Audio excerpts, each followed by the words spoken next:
मंच पे कमर आगा साहब हमारे सरपरस्त हैं, बचपन से देखता आया हूँ। एक सीनियर सहाफ़ी है डॉक्टर अंसारी साहब, डॉक्टर सैयद साहब और दीगर मंच पे बैठे हुए लोग।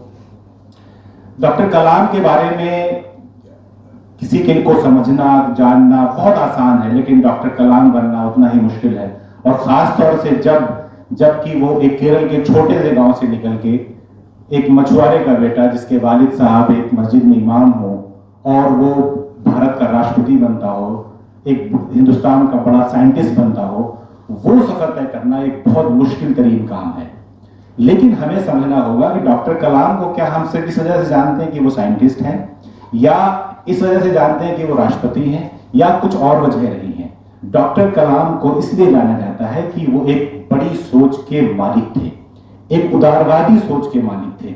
उनकी सोच में कुंठा नहीं थी, नफरत नहीं थी, लोगों के लिए एम्ब्रेस करने का मौका था। लोगों को देखिए, हमने जो देखा है, किसी भी इंसान को अगर बड़ा बनना है तो उसको उदारवादी होना पड़ेगा। वो इसलिए नहीं कि वो अपने अकायद पे, अपनी सोच पे कितना कायम है, दूसरों के लिए वो कितनी गुंजाइश रखता है, ये उसको बड़ा बनाता है। और चाहे वो गांधी हो, चाहे वो मौलाना आजाद रहे हो, चाहे एपीजे अब्दुल कलाम रहे हो, कोई भी रहा हो, उनको हमने हमेशा पाया है कि अपने उसूल पे कायम रहते हुए उन्होंने हमेशा लोगों को अपने आप में समाहित करने की कोशिश की है। ये शायद इस चीज ने उनको बहुत बड़ा बनाया। जो नफरत का बाजार आज है, इसमें एक चीज सबसे ज्यादा समझने की जरूरत है। नफरत समाज की या इंसान की वो ऐसी बीमारी है जो सबसे पहले उसको बुलाती है। ये वो बीमारी है जो सबसे ज्यादा इन्फेक्ट वो उस इंसान को करती है जो नफरत रखता है दूसरे से। बाद में जिसके लिए नफरत रखी जाती है उसको तकलीफ होती है। ये हमने बहुत सारे समाज को, बहुत सारे कौमों को बर्बाद होते हुए देखा है। इतिहास गवाह है इस चीज का। आज से 20 साल पहले जब डॉक्टर कलाम ने शपथ ली थी राष्ट्रपति की, तो उन्होंने एक सपना देखा था कि हमारा मुल्क 2020 तक तरक्की याफ्ता मुल्क होगा, डेवलप्ड कंट्री होगा। कुछ बुनियाद थे उसके 5 बुनियाद थे। और शायद वो उन्होंने रियलाइज किया था ये 5 एरियाज ऐसे हैं जिनकी बुनियाद पे मुल्क तरक्की कर सकता है। 1, एग्रीकल्चर और फूड प्रोसेसिंग, शायद उस पर बहुत काम नहीं हुआ।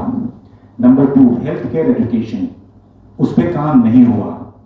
कम्युनिकेशन एंड इंफॉर्मेशन टेक्नोलॉजी, उस पर काम हुआ। इंफ्रास्ट्रक्चर, रिन्यूएबल एनर्जी, उस पर काम थोड़ा सा हुआ। और लास्ट, क्रिटिकल टेक्नोलॉजी। आप देखेंगे 5 शोबों में सिर्फ 2 शोबे में काम हुआ।